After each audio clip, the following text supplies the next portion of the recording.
نظم کا مرکزی خیال بیان کریں، ہر شعر کی نثری ترتیب کریں اور اس کا آسان فہم مطلب بیان کریں۔ مرکزی خیال وطن سے محبت ہے، آپ بچوں کو بتائیں گے، اور بہتر تفہیم کے لیے درج ذیل اہم نکات نوٹ کریں۔ رقص کرتے ہوئے تیرے سر و سمن،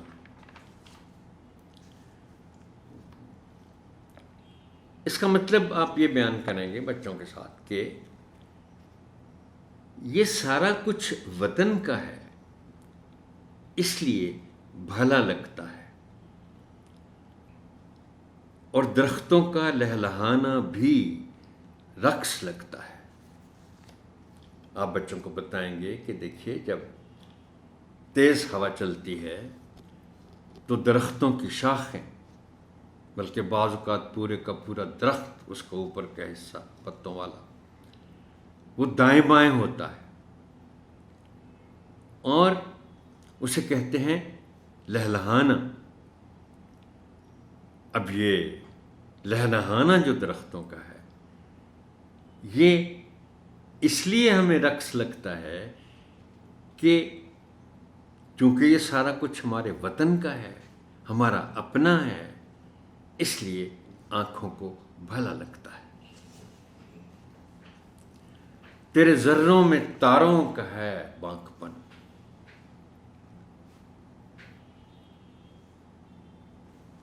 اب یہ تیرے ذروں میں تاروں کا ہے بانک پن، اب تارے الگ چیز ہیں، آسمان پر ہم دیکھتے ہیں تاروں کو چمکتے ہوئے، اچھا لگتا ہے، لیکن وطن کی محبت میں جو ذرے بھی ہیں، مٹی کے جو ذرے ہیں، وہ بھی ہمیں تاروں کے سے لگتے ہیں۔ یہ عکس ہے دراصل وطن کی مٹی سے پیار کا۔ آپ کسی چیز کو، آپ بچوں کو بتائیے کہ دیکھو بچوں، آپ کسی چیز کو جب دیکھتے ہو تو وہ آپ کو کیسی لگتی ہے، اس کا انحصار اس بات پر ہے کہ اس چیز کے لیے آپ کے دل میں کیا جذبات موجود ہیں۔ جیسے جذبات ہوں گے ویسے ہی وہ چیز آپ کو نظر آئے گی۔ چاند سے بھی حسین ہیں تیری بستیاں، یہاں پھر وہی بات میں ذرا تفصیل سے بیان کرنا چاہوں گا محترم ٹیچر، کہ چاند سے بھی عام طور پر کہا جاتا ہے نا کہ چاند بہت حسین ہے، اور مختلف اوقات میں مختلف چیزوں کو چاند سے تشبیہ دی جاتی ہے۔ بعض اوقات تو سیدھا سیدھا شاعری میں کہہ دیا جاتا ہے میرا چاند۔ اب یہ بستیاں چاند سے بھی حسین کیوں لگتی ہیں؟ وہی بات ہے، ایک بڑا آپ دیکھ رہے ہیں اسکرین پر کہ ایک مصرع میں نے لکھا ہوا ہے جو کہاوت کے طور پر اب استعمال ہوتا ہے، اور وہ یہ ہے کہ رنگینی جمال ہے حسن نظر کی بات۔ کوئی چیز آپ کو ویسی ہی نظر آتی ہے جیسا آپ اسے دیکھنا چاہتے ہیں۔ حسن نظر اگر ہے تو پھر جس چیز کو آپ دیکھ رہے ہیں وہ آپ کو بہت خوبصورت نظر آئے گی۔ اب یہ ہمارے وطن کی چونکہ بستیاں ہیں، ہمیں وہ چاند سے بھی حسین لگتی ہیں۔ وطن کی محبت ہے بنیادی طور پر جو ہمارے لیے حسن نظر پیدا کرتی ہے۔ ذرے ذرے میں تیرے سمویا لہو، محترم ٹیچر اس مصرعے کی آپ وضاحت ضرور کریں گے اس لیے کہ اس کے بغیر بچوں کو شاید اس کے معنی سمجھ میں نہ آئیں۔ ذرے ذرے میں تیرے سمویا لہو، جن لوگوں نے تحریک پاکستان کے بارے میں پڑھا ہے، مطالعہ کیا ہے، انہیں معلوم ہے کہ آزادی سے پہلے یہاں کے مسلمانوں نے کتنی قربانیاں دیں، جان کی قربانیاں دیں، کتنے مظالم سہے، اور آزادی کے بعد بھی ایک عرصے تک یہ سلسلہ جاری رہا۔ تو جب جانیں قربان کی جاتی ہیں تو پھر کہا جا سکتا ہے کہ ہم نے اس مٹی کو لہو سے سینچا ہے۔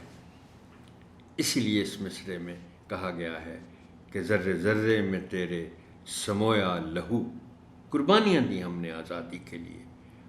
اور آپ بچوں کو یہ بھی ضرور بتائیے گا کہ جو چیز آپ قربانی کے بعد حاصل کرتے ہیں وہ آپ کو پھر زیادہ قیمتی لگتی ہے، زیادہ خوبصورت لگتی ہے، زیادہ اچھی لگتی ہے۔